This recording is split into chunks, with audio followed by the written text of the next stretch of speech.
gente, gaúcha, cantora, atriz, ativista social, tipo, mulher completa. Gostei do título, já de cara, assim.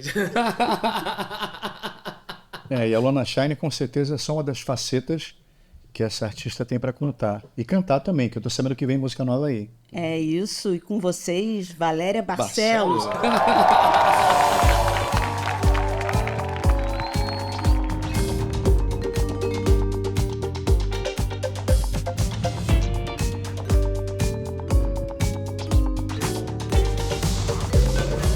Foi Valéria Barcelos? Não. Eu era a Valéria Houston antes. Mas daí eu não recebi nada da herança e troquei. Eu fazia cover da Whitney Houston enquanto cantora. Eu sou basicamente, quer dizer, primeiramente uma cantora. Eu sou uma cantora que atua, né? Eu canto há uns 30 e alguns e atuo há uns 20 e alguns. E aí eu precisava de uma coisa que chamasse muita atenção quando eu saí do interior. Eu sou de uma cidade interior chamada Santo Ângelo, no Rio Grande do Sul. E eu fui morar na capital em 2005. Eu precisava de uma coisa que chamasse muita atenção das pessoas. Porque eu sabia que se eu dissesse que era Valéria Houston, as pessoas iam perguntar, mas por quê? E eu disse, porque eu canto as músicas da Whitney Houston. Então, eu comecei sendo Valéria Houston. Aí depois, quando eu troquei de nome lá em 2012, consegui fazer essa retificação de documentos em 2011, 2012, aliás, fui uma das pioneiras. Eu pensei, nossa, eu lutei tanto por esse nome, porque foi uma luta, uma coisa muito complicada na época. Hoje é muito mais fácil, né? Eu pensei, nossa, vou usar meu sobrenome mesmo, porque foi muito lutado para estar aqui com esse Então, sobrenome. seu nome seria Valéria Barcelos e o nome artístico Houston? Valéria Houston. Agora não mais, mas tem muita gente que me chama de Valéria Houston. Eu acho ótimo, porque significa que marcou muito a cabeça das pessoas, né? Esse período. E é um período muito quisto por mim também. É um período que eu saí do interior. A história é a seguinte, a história é muito engraçada. Eu morava em Santo Ângelo, no interior do Rio Grande do Sul, isso era 2004, final de 2004, início de 2005, eu cantava numa banda de baile. Resolvi sair da banda, porque já não estava feliz, uma confusão, eu tinha que usar uma faixa no peito, uma coisa estranha. E eu pensei, não preciso passar por isso, sabe? Não, acho que meu talento e as coisas que eu vou fazer, artisticamente falando, independem de qualquer roupa que eu estiver vestindo ou qualquer coisa, postura que eu venha ter. E não era nenhuma postura, porque é nato, eu sou assim, né? Nasci assim. Quando de repente eu pensei que teria outras oportunidades na capital do estado do Rio Grande do Sul. E aí eu saí de lá, assim, mas eu pensei, eu não posso sair assim, como é que eu vou sair dessa cidade assim? Aí teve um concurso de rainha do carnaval. E uma amiga... Tinha que deixar ali uma memória. Por favor, não, que isso? E aí uma amiga trans disse assim, a gente precisa de um nome pra você, que até então eu passeava por todos os nomes, tinha sido todos os nomes, tinha sido Fernanda, tinha sido Bibiana, tinha sido um monte de coisa. Mas a gente precisa de um nome que marque e fique. Ela falou, já sei. É o gingado da Valéria Valença e a voz da Whitney Houston.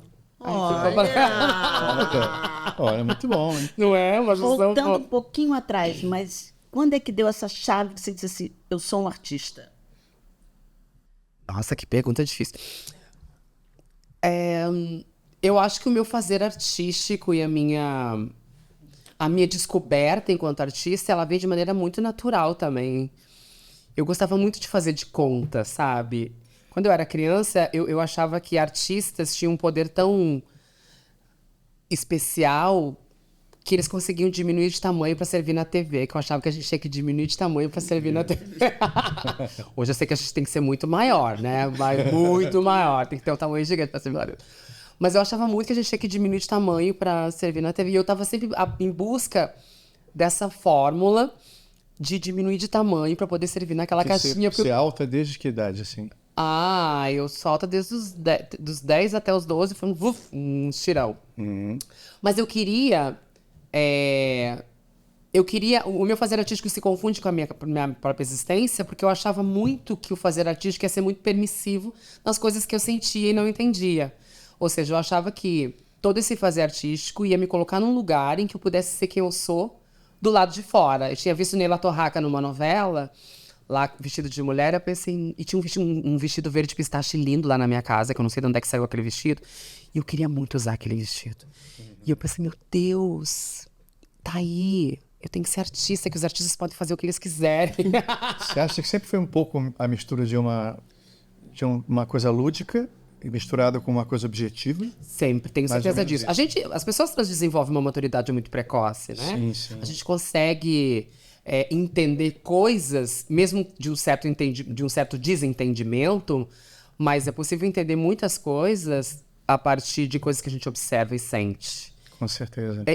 Assim, eu acredito muito na arte enquanto uma chave de mudança muito subliminar, sabe? Eu acredito muito que as pessoas nunca vão esquecer uma artista travesti trans que estava cantando num lugar e vão tentar, mas será que tem outras? Pelo menos é o meu desejo, eu acho que é muito mais o meu desejo do que acontecer realmente.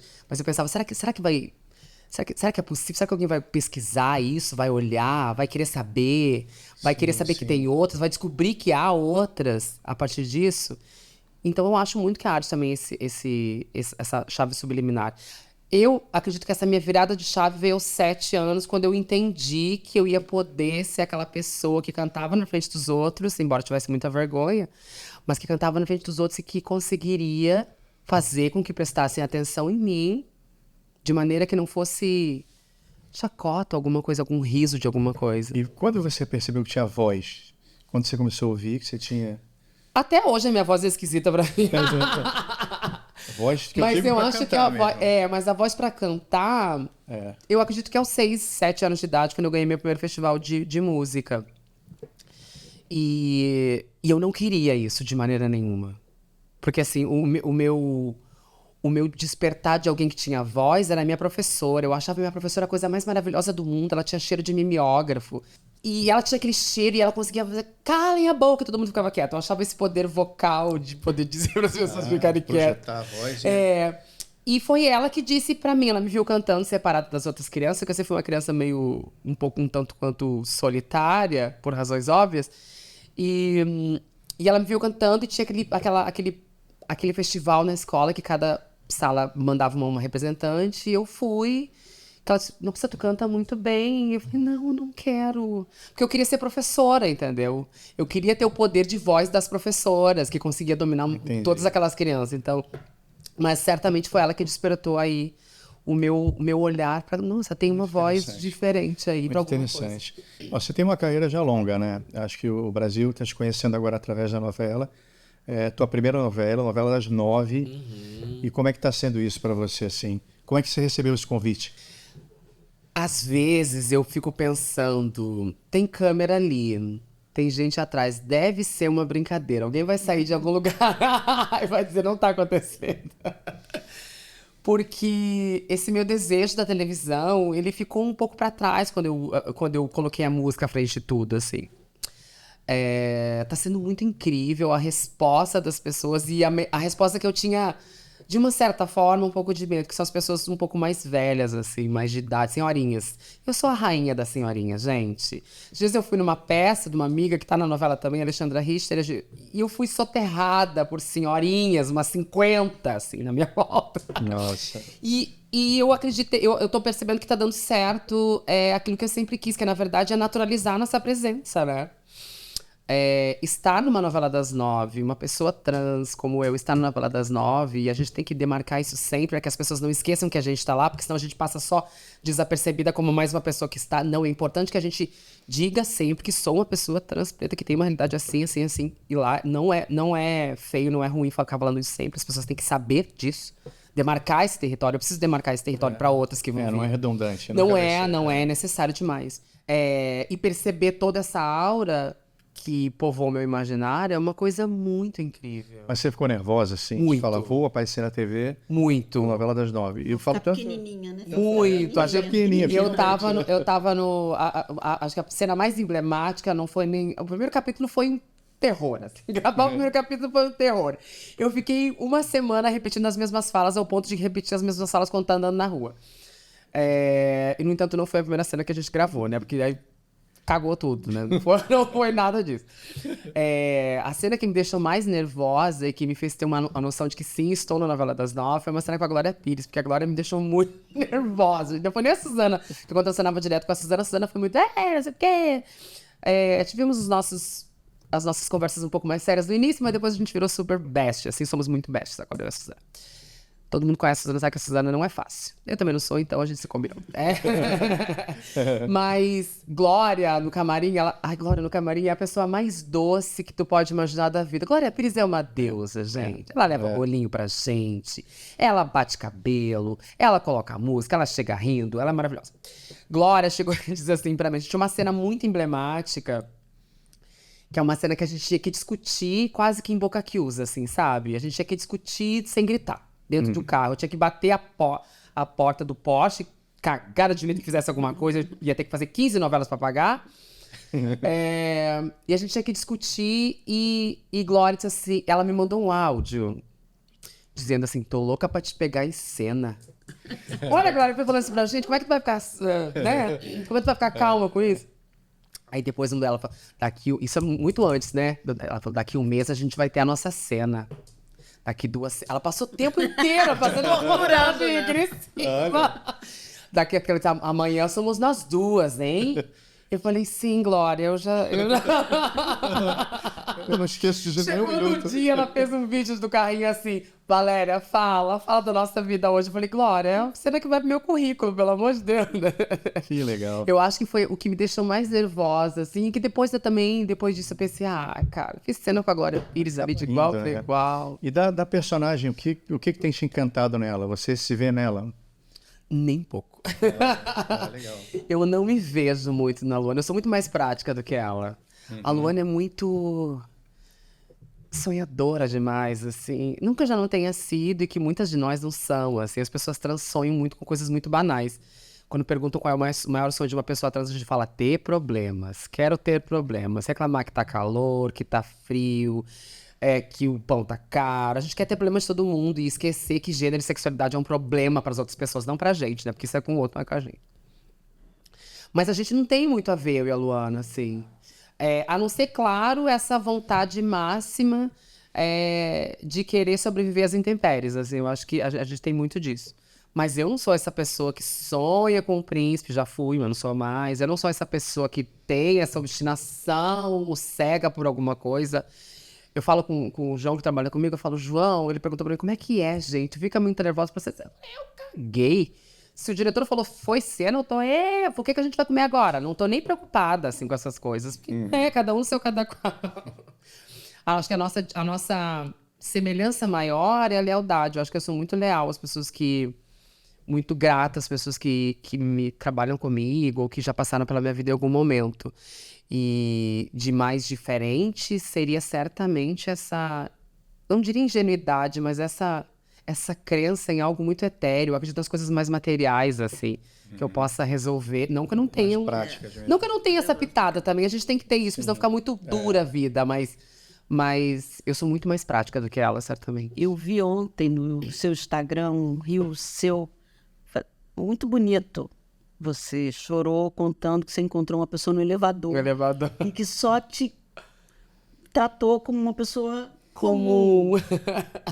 É assim que você se vê? Como é que você lida com esse público, com você? Era uma senhorinha, viu? Era uma senhorinha. A crítica, porque provavelmente teve gente que falou bem, deve ter gente que falou mal, devem ter haters atrás de você. Como é que você faz com isso? Mas porque quanto mais você aparece, mais... Você catalisa. Eu sempre gosto de imaginar a imagem de um prego que fica fora, sabe? Quando tem uma madeira e um prego fica com a cabecinha pra fora, a nossa tendência é bater, né? Pra botar ele no lugar plano como todo mundo. Eu acho que eu acho que a gente é muito isso, assim, a gente que tá em destaque. Se a gente é colocada na linha de frente, a gente vai ser a primeira a ser atacada. Eu estou na linha de frente, eu vou ser a primeira a ser atacada. Eu tenho que entender isso de maneira muito subliminar, assim, é muita terapia. Mas entendi esse lugar, eu tô entendendo ainda esse lugar, sabe? Eu acho muito gratuitas algumas coisas na internet. Ninguém te perguntou nada, não pedi tua opinião, não pedi absolutamente nada. Me dê... Bater uns caras. Dane-se. Dane-se. Eu tento, eu choro. Não vou dizer que às vezes não faz mal, mas... Enfim. Essa senhorinha que me abordou no elevador foi uma coisa muito genuína, assim. Eu percebi um nervosismo, que nem eu fico com a Thaís Araújo, né, gente? Sou muito fã da Thaís Araújo. Eu fico com o coração acelerado, assim, perto dela. Eu me vi ali naquela pessoa e pensei, nossa, há um carinho genuíno. E de pessoa. E eu tô falando isso porque parece muito... sei lá, pra cisgeneridade, pras pessoas cis, né, que cisgêneras, enfim, se vocês não sabem o que é cisgeneridade, vão procurar, vão estudar. Não vou explicar pra vocês. A cisgeneridade tem muito desse lugar de eu tenho tudo isso. Então, quando vem uma pessoa e me oferece algo que eu não tenho com tanta frequência, chega a me dar um baque, assim, né? Ela me abordou a partir do meu trabalho, ela me abordou a partir da Luana. Sim. Ela me abordou a partir pedindo para eu fazer um vídeo pro filho e pra mãe. Quer dizer, já são mais outras 2 pessoas que me veem como um ser humano comum e que não tem problemas de sexualidade ou de gênero, e que ela conseguiu entender essa aura dessa personagem. Quer dizer, ela me viu como uma personagem também, não me viu como uma vida dura da vida real, porque a gente precisa urgentemente parar. A gente precisa com muita força parar de pensar nas pessoas trans só com problema. A gente tem sucesso também. A gente gosta de se arrumar, de ficar bonita, de beijar, de abraçar, de chorar, seja lá o que for. E não tem só mazela na vida, pelo amor da vaca Jersey. Agora, a Valéria cantora, você já abriu o show pra Katy Perry? Já abriu o show da Katy. Olha, Incrível. você já fez duetos incríveis. Pode falar pra gente? Muitos. E é muito doido de pensar isso, porque as pessoas acham também que a gente começou a partir da televisão, da novela, né? Mas não, tem muita vida antes disso. Você falou com a Katy Perry? Falei com a Katy Perry, ela me convidou pra sair pra beber. E aí, você foi? A gente não foi, que a produtora não deixou. A Katy Perry não sabe ter fim, ela tinha show no outro dia aqui. Inimiga do fim. Linda demais, assim, estavam usando o mesmo batom, maravilhosa. E ela foi muito incrível, ela agradeceu muito pelo que eu tava fazendo por ela e tudo mais. Eu agradeci muito a ela também, né? Olha a pessoa, né, gente? Migada. Porque ela podia abrir meu show pra sei lá quantas mil pessoas aqui. Como ela soube de você? Você sabe? Sei. O Rio Grande do Sul tem uma lei estadual que diz que todo grande show internacional tem, por obrigatoriedade, ter uma atração local. É uma lei muito legal. Precisa rever essa lei um pouquinho com relação ao cachê, mas a lei é ótima. A lei é ótima. E muitos artistas mandaram material para essa audição, assim, digamos assim. E eu tenho um amigo que estava na produção e eu falei, Diego, gente, meu trabalho não tem nada a ver com o dela, assim, absolutamente nada. Eu sou da MPB. Tipo, gente, os adolescentes não sabem nem quem é João Bosco, sabe? Vão rir da minha cara, assim, povo. Não, uma Amanda que eu acho que tem alguma coisa a ver, porque não sei o quê, porque ela é super da causa LGBTQIA+, sabe? Sim. Ela é super. E eu fiquei sabendo que foi ela mesma que escolheu. E ela viu uma música que eu cantando um samba, que eu canto, se às vezes uma pessoa me nota na rua, que é um samba que eu canto muito debochado, assim.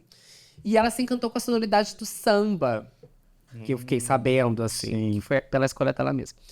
Então, mesmo nessa minha crença de achar que não, e também ela entendeu o lugar dela, de uma voz super ouvida e ativa e presente na vida da comunidade LGBTQIA+, e também das pessoas que não são da comunidade. E que poderia levar, né? Levar e dizer, realmente, eu estou aqui vestindo essa camiseta e vou, né? E foi isso. E falando de música também, do teu repertório, né? Eu vejo que você canta, tipo, como Nossos Pais, Tepá, Diamonds, né? E são músicas que elas têm uma coisa muito forte, né? Como é que você se conecta com essas músicas? O que te conecta com Dá elas? uma palhinha pra gente. Por favor, uma capela rapidinho. Não quero lhe falar, meu grande amor, das coisas que aprendi nos discos. Quero lhe contar como eu vivi e tudo que aconteceu comigo. Viver é melhor que sonhar. Eu sei que o amor é uma coisa boa, mas também sei que qualquer canto é menor do que a vida de qualquer pessoa. Uau! Queremos Linda, né? mais. É muito lindo. Como você fez para escolher essa música? E a pergunta que eu fiz. Então, Roubou minha pergunta. eu geralmente penso num repertório musical que se conecte de alguma maneira. Eu entendi esse lugar, na verdade. Porque antes eu ia lá fazer meu show, pronto. Hoje, cada vez que eu vou fazer um show, eu repenso muito o repertório. Ele tem que dizer alguma coisa para alguma pessoa, sempre. né? Eu sempre fico pensando e eu gosto muito de observar as pessoas. Se é um repertório de show, que é um repertório todo pensado, eu penso exatamente assim. As pessoas precisam sair daqui com algum incômodo. Elas têm que entender alguma coisa de alguma letra que eu falei. De alguma coisa, que quer dizer alguma coisa. E tudo se conecta à minha vida, à minha existência, etc e tal. Eu entendi que esse é o meu lugar enquanto artista, né? A Nina Simone já falava isso, né? A gente precisa entender o nosso lugar enquanto artista. Agora, se é um repertório de barzinho, eu adoro fazer barzinho, que eu fiz muito isso durante muito tempo. Hoje não posso, porque não dá, porque, enfim, né? Não, sem tempo. não funciona, não tô sem tempo também, mas... eu geralmente observo as pessoas, assim. Eu entendi isso de noite, né? A gente vai trabalhando de noite, ele vai fazendo muito tempo, entende? E entendo o que as pessoas querem, assim. Vou fazendo o que as pessoas querem. E também sempre tem uma frase que eu digo assim, olha só, essa música não combina com o que a gente vai ouvir agora, mas o show é meu, eu faço o que eu quiser. É isso que eu ia te falar. É isso que eu ia te falar. Você tem uma voz super potente, mas tem uma coisa de humor que você usa às vezes. Não é? E você acha que esse humor é uma forma também de você passar mensagem? Facilita passar algumas mensagens? Facilita um pouco. É defesa, né? É super também defesa. é defesa. Você sabe que o Fernando canta também, tá? Não, mas, pelo amor de Deus. Mentira, Fernando, vocês podem Amanhã aqui. combinar. Vou cantar aqui. Vou marcar um karaokê algum dia desse. Quando desligar a câmera, super bem. Combinado. quando desligar, a gente canta um pouquinho. Eu acredito que esse... Eu acredito que esse lugar do humor é realmente uma defesa, né? E uma maneira de conexão. Porque já tem... Eu falo que a música, a arte em si, mas a música é uma mensagem subliminar que a gente vai colocando na cabeça das pessoas. Bob Marley falava isso, ele dizia que ele ia falar tanto sobre amor que ia entrar na cabeça das pessoas, de tanto elas ouvir como um vírus. Que elas iam ficar infectadas por esse amor. Eu acho que eu também quero um pouco disso, né? Talvez devolver, assim, de modo geral, essa hostilidade que o mundo traz e recebe e devolver como uma coisa diferente, né? Eu não vou te dizer que eu sou uma pessoa boazinha, que eu sou Não, eu sei. péssima. Eu sou horrível, eu sou horrenda. Mas eu entendi o quanto o poder do bem querer as pessoas é desarmador, se é que existe essa palavra. O quanto a educação é imbatível na falta de educação, sabe? O quanto tu receber uma falta de educação de uma pessoa e tu responder educadamente, a pessoa fica não sabe o que fazer. Ou quanto tu responder de uma maneira muito delicada pra uma pessoa que tá grosseira, ela desarma. Eu penso que é exatamente assim que o meu fazer artístico, que a minha música, que a minha arte e que a minha presença, eu quero que ela seja pras pessoas, né? Que as desarme a partir de um contrário daquilo que elas estão esperando. Porque eu já sou o contrário daquilo que as pessoas estão esperando, né? Eu não sou o sucesso, eu sou o fracasso. As pessoas esperavam que eu sou o fracasso, eu realmente sou um fracasso maravilhoso, como diz a minha amiga Lina, né? Vocês esperavam que eu fosse o fracasso, pois olha esse fracasso aqui. É esse fracasso que vocês vão ter que engolir. Porque as pessoas querem muito nos estipar de todas as maneiras possíveis. Acho que quando se conecta com a pessoa em alguma instância e a arte tem esse poder de mensagem subliminar... Sim. Tudo fica muito mais facilitado pra mim. Pra mim. Eu acho que se fica fácil pra mim, que já tive uma existência muito difícil, a gente tá no lucro. E da melhor forma, né? Eu acho que você passa uma mensagem e consegue, subliminarmente, que você toca na emoção, né?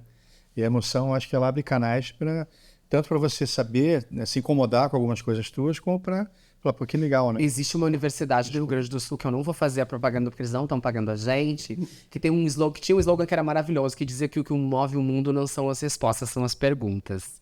Eu gosto muito de deixar as pessoas com muitas perguntas, assim. Algumas perguntas são desnecessárias, mas assim, perguntar, assim, porque também é isso, né? Eu acho que a existência trans e essa nova, entre aspas, muitas aspas nisso, essa nova realidade de artistas trans, né? Eu sou uma precursora do movimento MPB Trans, que é um movimento de música popular brasileira feita para, com e a partir de pessoas trans.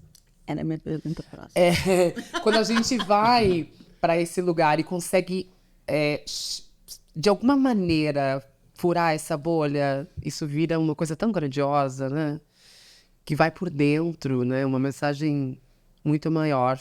Agora me diz uma coisa, você falou uma certa altura e a gente passou batido que você saiu dessa banda porque queriam que você usasse uma faixa. Teve até uma cena na novela sobre... Sim, sim. E hoje você faz parte desse movimento que está cada dia mais... Meu peito tá lindo também. Tá ótimo. O que você acha que mudou Porque assim, muito tempo, mas você pensa a Valéria que estava recebendo uma faixa e a Valéria que hoje tem um movimento MPB BTQIAP+, vai ficar maior se tudo der certo. Como é que você vê isso? Eu vejo de maneira muito otimista, embora pessimista em alguns casos também, porque eu acho que eu sou da geração que abriu essa picada à mão, quando a gente fala lá no Rio Grande do Sul, abrir picada à mão quando vai abrindo mato, assim, para as pessoas passarem, né? Apesar de eu ter um otimismo muito grande de perceber muitas mudanças, por exemplo, eu sou de uma época em que a gente nem sequer pensava em conseguir adequar o nome, assim, nos documentos. Isso é muito constrangedor pra gente, né? Sim. Eu sou uma das pioneiras lá, e falei pra vocês que trocou o nome e não trocou o gênero, e daí teve toda uma confusão. Demorei 3 anos e meio num processo doloroso de psiquiatria forense. Eu tive que passar por isso, por aquilo, não sei o que, humilhação. Foi toda uma função. Como é? Me explica direito essa parte. Então, lá, muito antigamente, Trocava só o lá nome, na era mas mesozoica, trocava de gênero? lá na era mesozoica, quando eu fiz isso, a gente conseguia trocar o nome, a gente só conseguia, primeiro de tudo, a gente só conseguia fazer a retificação documental ali dos documentos se tu fizesse cirurgia, porque tu tinha que provar por A mais B que você era uma pessoa que tinha algum tipo de problema mental, né? Hoje a gente sabe que transgeneridade, transexualidade não é físico nem mental, é nato, a gente nasceu assim, não há doença, não tem conserto, não é nada disso. Mas lá, antigamente, a gente, pra conseguir isso, tinha que provar que era maluca, tinha que provar que era doida, pra conseguir trocar. Então, quando eu troquei de nome lá em 2011, 2012, eu tive que provar que eu era maluca Trocou só o nome. Troquei só o nome. O meu processo demorou 3 anos e meio. Durante 3 anos eu consegui trocar o nome. Aí o advogado disse, a gente conseguiu uma vitória, trocamos o nome, não trocamos o gênero. Eu falei, gente, eu preciso viajar. Eu vou chegar num lugar na Europa, lá, eu vou passar. A pessoa vai me prender, vou dizer que eu tô falsa, né? Demoramos mais alguns meses pra conseguir trocar o gênero numa coisa inédita, porque só conseguia fazer isso quem fazia cirurgia de redesignação genital. Eu não tive esse interesse da cirurgia, e respeito quem teve e respeito quem não tem. A gente precisa respeitar, antes de tudo, o desejo de cada um, né? Porque eu também acho muito impositivo você ter que fazer algo para provar algo que não tem como provar, porque a gente nasce assim, entendeu? Claro. É como conseguir mexer na cabeça das pessoas. Daqui a um tempo talvez a gente consiga, mas ainda assim os sentimentos dessa pessoa vai nascer de algum lugar. Sim, Não, sim. pelo menos por agora, não vai poder ser fabricado, né? Ainda. E todo esse trâmite, ele foi muito doloroso para mim mesmo, na época. No entanto, vendo esse processo, esse progresso do que a gente estava falando, né? Eu consigo ver que hoje elas vão no cartório. Eu fui uma das pioneiras que não conseguiu e o meu processo foi um precedente. Hoje eles e elas vão no cartório e em algumas horas eles conseguem ali... Você ainda estava em Santo Ângelo? Tava em Santo... Não, já estava morando em Porto Alegre. Já tá morando em Porto Alegre. Já. Isso foi 2012. Foi 2005, eu fui morar em Porto Alegre. Eu já estava morando em Porto Alegre. Mas ainda estava naquela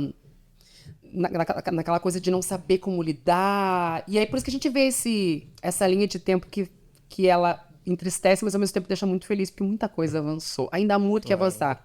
Mas muita coisa já avançou de lá pra cá. E desse tempo todo você viveu muitas coisas, né? Muitas. Você teve que fazer várias escolhas, né? Provavelmente na tua vida. Como todos nós, né?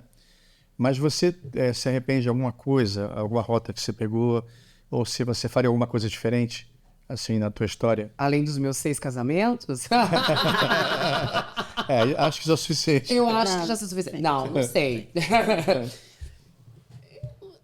Se eu disser que não me arrependo de nada, eu vou ser muito mentirosa. Mas não consigo lembrar em nada que me arrependo. No mínimo é um corte de cabelo. Nossa, isso eu me arrependo bastante mesmo. Eu penso que os meus passos... Eu não posso parecer aqui muito poliana, nem tampouco tão muito pretensiosa. Porque das coisas que eu fiz da minha vida, tudo foi muito bem pensado. E o que não foi pensado foi induzido. E eu tive que escolher, achar uma solução. Então, de uma certa forma, tudo ficou resolvido em algum momento. Sim, sim. Talvez eu deveria ter tido mais coragem ainda do que eu já tive de dizer alguns sims que eu disse e eu não deveria ter dito. Eu aceitei muitas coisas, assim, em virtude, sabe, em detrimento de outras que hoje realmente eu não faria nem por nada, assim. Hoje eu sei muito bem aquilo que eu não quero, né? A gente não pode viver pensando naquilo que quer, tem que pensar naquilo que não quer, porque senão as pessoas vão indo, vão empurrando aquilo que tu quer e quando tu vê, tu tá fazendo um monte de coisa que não quer. Verdade. E o racismo, para você, com a transfobia, como é isso? O racismo foi o primeiro... Foi a primeira coisa horrível que eu senti, assim. Eu devia ter uns 7 para 8 anos e uma colega de escola disse... Eu não tinha mochila, né? Minha mãe comprou o material, não sobrou dinheiro para comprar mochila.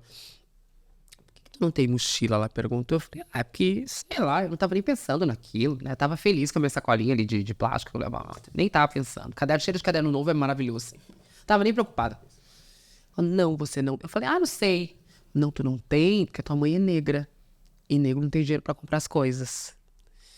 Eu devia ter uns 7 para 8 anos, sei lá, 6 para 7, 7 para 8. E a partir daquele momento eu nunca mais fui negra. Eu fui morena, eu fui mulata, cor de cuia, café. Eu inventava todos os mais diversos nomes, mas eu nunca mais fui negra a partir daquilo. Eu fui entender tudo isso já com 18 para 19 anos, que eu entendi, não, tem alguma coisa errada nisso, né? Eu ainda tô reafirmando algumas coisas que não são assim. E foi a primeira coisa que eu senti muito pesada. Apesar de entender também, e eu penso muito nisso, e é uma coisa que não é só de transgeneridade, transexualidade, é também da cisgeneridade, também de qualquer outra pessoa, de como as pessoas nos induzem para certos comportamentos, quando a gente não tem muito poder de decisão, enfim, ou até tem, mas que nos fazem ser a pessoa que a gente é hoje, sabe? Eu já me perguntei muitas vezes que pessoa eu seria hoje se pudesse ter sido a pessoa que eu sou hoje desde sempre. Eu acho que eu ia ser uma outra pessoa muito mais potente, assim. E falando nisso, quando você era bem mais jovem, você conseguia se ver representada de alguma maneira na TV? Não. Alguma celebridade? Eu falei isso numa entrevista, as pessoas, meu Deus, você é uma pessoa horrível. Sou mesmo. Eu via muita representatividade de pessoas pretas, mas que também não me agradava, e de pessoas trans que também não me agradava nem um pouco, assim. Nem um pouco. Não era aquilo, sabe? Eu não era aquela pessoa que fazia rir, porque eu não era felicidade o tempo inteiro. E eu também não era uma pessoa vazia, porque eu gostava muito de ter conteúdo, sabe? Eu fui ter noção de uma pessoa preta de destaque a partir da Thaís Araújo. Não vai falar dela de novo. Porque eu lembro que eu era criança, eu tava lá mexendo num lixo por lá na cidade, uma família muito pobre, e eu achei uma capa de caderno com a Thaís. E... Ai, tomara que eu não chore agora, gente. E aí, eu vi aquela pessoa na capa do caderno, e eu nunca tinha visto uma mulher preta tão bonita na minha vida. E que não era empregada nem nada disso em lugar nenhum. E eu pensei pra mim, gente, mas será que deixam? Porque eu achava que não deixava, eu achava que não era possível. Eu achava que não era permitido isso. E eu guardei aquela capa de caderno durante muitos anos. E aí, um tempo depois, deu uma enchente na minha casa e eu perdi tudo, perdi inclusive a capa do caderno. E muitos anos depois, já aqui no Rio de Janeiro, já em Porto Alegre, enfim, eu tava na época da pandemia, estava me tratando de um câncer, e eu sonhei com isso. Eu sonhei que eu estava num programa de televisão que a Thaís apresentava, e eu era assistente de palco, e era um monte de gente preta naquele lugar, assim, muito bonita. E quando eu acordei, eu percebi que eu nunca tinha pensado em pessoas pretas ou pessoas trans em lugar de destaque que não fosse subalterno. E aquilo me deu uma coisa assim dentro de mim, porque eu pensei, nossa, eu acho que finalmente já aos 40 anos eu consegui entender o meu lugar no mundo enquanto uma pessoa. E foi aí que eu conheci a Thaís, que eu escrevi um texto sobre isso, né? E acabei me conectando a ela a partir disso, né? Mas é sempre esse lugar de que a gente fica pensando, nossa, como as pessoas me empurraram para esse pensamento durante tanto tempo, né? O que será que eu deixei de dizer que não queria que as pessoas me empurraram para esse lugar? Porque é isso, a gente acaba sucumbindo a muitas coisas que nos oferecem, muito sim, e acaba esquecendo de dizer não nesses lugares. Acho que isso é reservado para você. Você não vale, você não serve. Você não pode, você não quer. Como é que as pessoas vão saber o que a gente quer, o que a gente não quer, né? Mas é também essa capacidade de dizer não. E a gente precisa entender também muitos outros lugares da vida da gente. A partir de coisas que nos colocam na cabeça, demonizam muito o dinheiro para pessoas pretas, sabe? A gente tá lá num lugar fina, chique, bonita. Mas gente, nunca questiona outras pessoas, mas a gente sempre que, tá gastando dinheiro, agora tá aqui, tá esbanjando, né? Também demonizam muito os nossos lugares. A gente precisa entender muito esse lugar que a gente tem e o que a gente não tem, principalmente. Claro. E você acha fundamental levantar bandeiras hoje para as outras gerações não serem... Eu tenho outra opção a não ser levantar uma bandeira. Eu sou uma bandeira em vida. Eu estava certa vez num salão na casa da Elisa Lucinda e ela falou, você é o corpo parlamentar. Se obrigada a perguntar o que ela quer dizer com isso. O que é isso? Ela falou, um corpo que fala por si. Ou seja, você vai entrar num lugar, as pessoas vão olhar pra ti e vão dizer o que ela veio fazer aqui. Já fez uma leitura de mim. Ela conhece alguém, ela veio dar pra alguém, ela veio limpar, o que ela tá fazendo? Ela é maquiadora, ela trabalha. O que ela tá fazendo aqui? A pessoa sempre faz uma leitura da gente, todo mundo em si, mas em especial das pessoas que têm certos marcadores de gênero e de raça, né? Claro. E aí, a partir disso, eu fiquei pensando, nossa... Eu não posso deixar de ser preta. É isso, as pessoas vão enxergar isso. É a primeira coisa. Eu vou chegar num lugar, as pessoas vão ver isso. Eu não posso deixar de ser trans, essa sou eu. Então eu sou essa bandeira que levanto.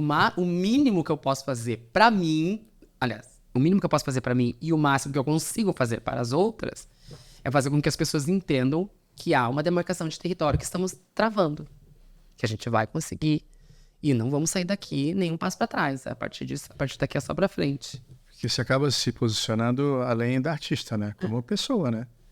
Que artista, óbvio que... Quanto mais representatividade você tem, mas você pode aproveitar disso de jeito positivo. Totalmente. O artista tem esse dever. Assim, a pessoa que nasceu com o poder de ser artista tem por obrigatoriedade, embora eu não goste dessa palavra, mas tem por missão ficar mais bonito, embora seja muito poético, tem por missão aí facilitar a vida de quem vem depois. Tem essa missão na vida, eu sei que é essa minha missão na vida e não é nem boazinha, tô sendo boazinha, porque não foram comigo assim, mas é legal, né, a gente poder... E também que a gente vira pioneira e entra no capítulo de livro, isso é ótimo. A gente fica pro resto da vida na história. E me diz uma coisa, você falou agora do câncer que você teve. Como foi isso pra você? Foi a coisa mais doida da minha existência. E ao mesmo tempo... um mar de coisas aconteceram a partir disso, né? Eu descobri... o câncer lá em 2019 para 2020, fiz o tratamento, fiz quimioterapia, fiz radioterapia, foi uma coisa muito dolorosa, um tipo de câncer intradérmico, muito dolorido, passei muito mal, não conseguia trabalhar, assim, e no dia que eu achei que eu ia voltar à vida de todo mundo, era o dia 13 de março, dia 15 entrou o lockdown, eu não pude fazer mais nada. Então eu já tava naquela ansiedade de poder trabalhar. E o trabalho me deixou muito... Porque eu fazia quimioterapia na sexta-feira e eu ia trabalhar na sexta-feira, cantar no barzinho que eu cantava lá em Porto Alegre. Então, às vezes eu passava mal, dizia pro músico assim, segura aí 2, 3 musiquinhas que eu vou no banheiro passar mal, eu já volto. Aí ele ia lá, cantava 2 músicas, eu voltava. Acho que isso também me oxigenou muito a cabeça. Sem... demagogizar, assim, se é que existe essa palavra, a doença em si, eu não falava câncer, eu dizia que estava passando pelo 4º signo, que é câncer, e depois vem leão, que é maravilhoso, né? O zodíaco. Mas eu entendi muito sobre o tempo, assim, eu estava vivendo uma vida muito atropelada, correndo atrás das coisas e fazendo muitas coisas ao mesmo tempo, sem tempo de fazer nada, como se estivesse muito diferente agora, mas era uma coisa muito, assim... desumana praticamente, né? Eu queria muito que as coisas acontecessem, eu fazia 3, 4 shows por noite, eu fazia peça, eu tava escrevendo um livro, eu tava assim, na loucura. E eu decidi que as coisas iam ficar um pouco mais calmas, até porque não tinha outra coisa para fazer, eu precisava ter esse tempo.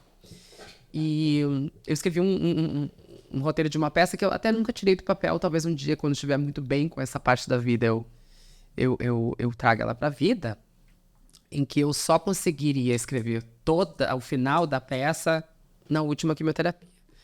Então, todas as sessões de quimioterapia eu ia lá, copiava tudo que acontecia, atravessava a rua, que tinha uma loja de quinquilharia na frente, comprava um objeto, ia para casa, escrevia sobre aquilo, todos os dias. Ou escrevia durante a sessão. Só que eu ia poder só terminar isso na última. Porque eu entendi que tudo tinha que ter um tempo. Que as coisas tinham que ter esse tempo de fermentação, sabe? Tinha que ter um tempo. Eu entendi muito sobre isso. Eu lembro muito das palavras da minha falecida mãe, assim, que me vieram na minha mente. Porque a primeira pergunta que eu fiz foi por que eu, né? Por que eu? Gente, mas por que eu? E eu ouvi minha mãe dizendo, por que não você? O que você tem de tão importante no universo que que você está livre disso, né? A partir disso, eu consegui fazer muitas coisas. Eu ajudei muitas pessoas. Conheci muita gente no ambiente oncológico. Eu escrevi um livro durante esse processo. Eu conheci muita gente legal durante a pandemia. Eu tive que aprender a me reerguer. Eu comecei a trabalhar com audiovisual e fotografia. Eu sou curadora do Museu de Arte Contemporânea do Rio Grande do Sul, com obras lá no Museu de Arte do Rio Grande do Sul, no Marques, e no Museu de Arte Contemporânea, a partir de um trabalho de corpo, que fotos que eu mesma tiro do meu corpo, né? Meu trabalho de fotografia, de artista visual é sobre isso, falar sobre o meu corpo, né? Expor ele, assim. Já que as pessoas têm tanta curiosidade de saber o corpo de uma pessoa trans, eu tô ali convidando. E nunca dá certo, ninguém nunca chega perto quando a gente convida, é muito surreal. Então, muita coisa nasceu disso, apesar de... Mas foi um período que eu achei que eu iria morrer. E eu sempre tive esse conceito na minha vida. Eu não tenho medo de morrer. Não tem uma música do Gil que fala: não tenho medo da morte, mas sim medo de morrer. E qual será a diferença? Você há de perguntar. Eu tinha muito medo de como eu ia morrer. Eu tinha muito medo de morrer de maneira muito sofrida, alguma coisa do tipo. Você achou, não sei se eu vi um vídeo teu, mas você falou alguma coisa que não foi assim o pior momento da tua vida. Não, né? foi. Não foi mesmo. Numa dessas entrevistas que eu dei por aí, eu disse que, de longe, de muito longe, o câncer foi a maior problemática da minha vida. Não foi mesmo. Certamente foi o racismo ou a transfobia, né? A transfobia em si. Sim. Ou as duas coisas juntas. Sim. Porque pro câncer, a gente tem remédio. Pra transfobia e pro racismo, a gente não tem uma pílula que a pessoa toma e deixa de ser. É muito maior que isso, né? Então foi de longe a coisa mais problemática que eu tive da minha vida. Foi um período difícil, foi um período problemático, foi sim, mas me fortaleceu muito mais. Eu escrevi o meu livro, chama Transradioativa. Eu coloquei esse nome porque eu disse que eu ia ser uma trans que ingeriu tanto radiação que eu queria brilhar no escuro de tanta radiação que eu ingeri. Que fala ali sobre essas sessões de quimioterapia e alguns cestos de crônicas, etc. E tal. Então também serviu para isso, para eu reacender a chama da escritora que estava ali apagadinha. Mas deu certo. Deu certo. Agora, 2025, eu ganho oficialmente o título de Você Está Curada, mas eu já me curei, porque eu sou dessas, eu já me dei esse diagnóstico. Mas lá em 2025, que é que a médica vai dizer, assim, eu ainda vou lá, faço tratamentinhos, exames, tá tudo certo, tá tudo ok. E é isso, vida, bola pra frente. Com certeza. E o lançamento do EP? Ai, tá tão lindo esse lançamento desse EP, finalmente vai acontecer. A produção tá linda, é do André Moraes. O André Moraes é aquele produtor fantástico que fez a trilha de Lisbela e Prisioneiro, sabe? E tem 3 regravações incríveis, inclusive uma regravação de muita responsabilidade, que é Espumas ao Vento, com o mesmo produtor que produziu pra Elsa. Então, é uma mega responsabilidade, assim, a gente teve que... Ele mudou, claro, muita coisa, porque eu falei, não vai me deixar igual isso, que eu não tenho nem... Por favor, não faz isso. Mas a gente tem 3 regravações nesse disco que vai sair lá em setembro. Lá em setembro vai estar muito longe. Agora, em setembro. Queremos que saia logo, mas por mim eu precisaria hoje, mas enfim. E esse Sexo Frágil, que é esse EP que saiu, é uma música autoral, foi eu que escrevi, foi eu que compus. E fala sobre uma situação real de mim, assim, um namorado que eu tive que queria que eu fosse uma bonequinha que ficasse quietinha, né? Machismo. Aquelas Entendi. coisas. Não pode falar, fica quietinho, ninguém pode saber. Não, até que um dia que eu cansei e mandei ele pastar. E aí a gente juntou esses EPs pouquinhos, assim, porque agora tudo é assim, né? Eu sou do tempo que a gente tinha um disco, um CD. Falei pra ele, eu quero uma cópia física, me dá, é o meu primeiro disco, por favor. Mas a gente quer que lá em dezembro a gente tenha um show de lançamento muito. A gente vai, né? Por favor. O Fernando vai me maquiar, como é que ele não vai? Não, pô, tá combinado aqui, ó. Tá combinado aqui já. E a gente quer um show de lançamento muito bonito e tal, com essas regravações. A gente vai ter essa regravação, 3 regravações que eu tava falando. Espumas ao Vento, a gente vai regravar Super-Homem, do Gil, também. Linda. E Genil Zeppelin. Olha, tudo a ver. Num arranjo de rock and roll, assim. Porque o disco é uma mistura, chama Saraval. Que é a mistura de Saravá com Valéria. Porque o disco é uma mistura de eu com eu, Que é a sua muitos eu. característica, eu já vi. Eu tentei procurar uma coisa, vamos fazer uma coisa só? Falei, André, não vai rolar. Eu não consigo, gente. Eu fico com pena das canções. Falei, mas essa música é tão bonita, vamos botar ela aqui junto. Com quem você gostaria de dividir o palco? Ou até contracenar também? Estendendo pra atuação. Eu quero muito. Nossa, gente, Cantar com agora quem, vai ser... Eu queria muito cantar com a Alcione um dia, deve ser maravilhoso. Com a Maria Rita também, deve ser incrível. A Elis não tá mais entre nós, mas se ela estivesse, certamente seria minha primeira opção. Gal também não, né? Mas seria minha opção de cara, assim. Mas acho que a Alcione e a Maria Rita eu queria muito. Não sei como eu ficaria, mas enfim. De atuação, eu queria muito atuar com a Zezé Mota. Deve ser uma coisa muito incrível. A Thaís, né, também. Eu ia ficar muito abobada, mas eu ia... Mas eu queria muito poder contracenar com essas pessoas que passaram pelo meu imaginário e que forjaram também a atriz que eu sou hoje, né? Mesmo nessas nossas diferenças temporais, assim, elas forjaram muito essa discussão. E me diz uma coisa, só para finalizar aqui, como é que você vê esse movimento de ter tantas pessoas trans na coisa da música, desse movimento que você fez? Porque tem a Pablo... Tem a Urias, tem a Lineker. Então, eu acho que isso é uma maneira que a gente encontrou... Gostaria de fazer um show com elas? Gostaria, ia ser muito legal. Projeto, isso, né? gente. MPB Trans em Concert. É isso, Trans em Concert. Trans em Concert. Sabe que nessa junção do movimento, esse movimento já tem alguns anos, né? Foi um termo cunhado pelo meu grande amigo Jean Willis, que faz a orelha do meu livro, inclusive. Eu descobri de maneira muito feliz que existem infinitas possibilidades de pessoas trans em toda a cadeia artística. Desde produção, mesa de som, tudo. Pra tudo tem. Todo mundo tem. Em todo lugar tem. E o que faltava realmente era alguém que reunisse de maneira mais... menos... Como dizer isso sem ser indelicada? Menos utópica e mais profissional, né? Não assim, vamos juntar você aqui porque a gente precisa ter você aqui e dizer, não, o seu trabalho é bom porque o trabalho é bom. Não é só isso. O trabalho é muito. Não é só ser reunir talentos. Não é só ser trans, gente. Tem que reunir ter cuca no lance, né? Reunir talentos.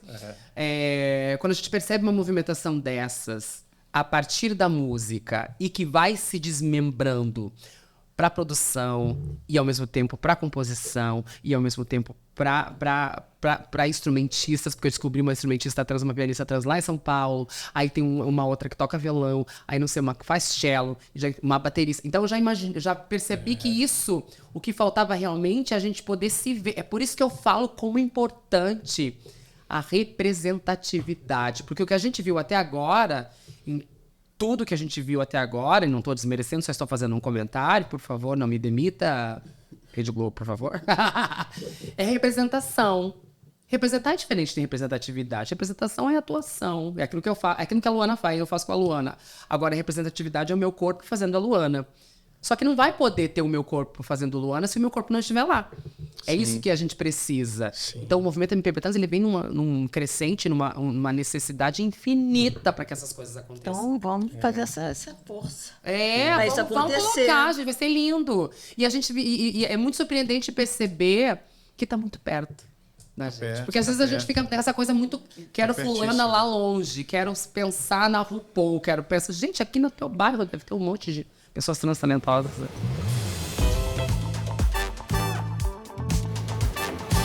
Bom, agora chegou a hora do nosso quadro. Tudo que o público não perguntou, mas a gente quer saber de qualquer forma. Meu Deus do céu. Chama. Tá podendo. Tá podendo. Prazer tem nome? Nossa, pensei no meu ex-marido, mas não podia ter pensado nisso. Chocolate. Vou interromper, então. Vai. Algo que ninguém sabe sobre você. Algo que ninguém sabe sobre mim. Que não for dar problema, por favor. Que eu... Está de aplique hoje. Nossa, tem muitas coisas que as pessoas não sabem sobre mim, mas eu acho que as pessoas não sabem que eu sou tímida. Olha. Drama ou comédia? Comédia. Você pode levar uma pessoa para uma ilha deserta. Quem seria? Meu irmão. Meus irmãos. Pode ser duas? Meus irmãos.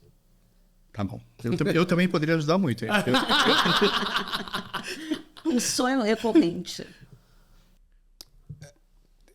Beijar o príncipe Harry. Ai, gente. Olha, esse... Que coisa mais fútil, gente. Foi o que veio na minha cabeça. Ih, você falou sendo sonhadora, né? 3 desejos pro gênio da lâmpada. Mais 3 desejos? 3 desejos. Tem 3. Mais 3, eu pediria. Mais 3. Espera. Desculpe. Não. Tequila, champanhe ou saquê? Champanhe. Se você tivesse que ouvir só mais uma música pro resto da vida, qual escolheria? Olha, essa pergunta é... Genio Zeppelin. Olha.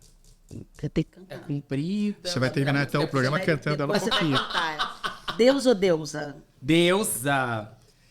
Você é feliz assim, querendo ou não? A minha música que fala, sou feliz assim, você querendo, eu sou muito feliz e a felicidade incomoda. E agora, para encerrar, depois você vai depois cantar E pra gente o que pode e o que não pode num camarim. nossa. Pode ter muito respeito com os profissionais. E não pode ter desrespeito com eles. Porque assim como eles te deixam linda, eles podem te deixar medonha.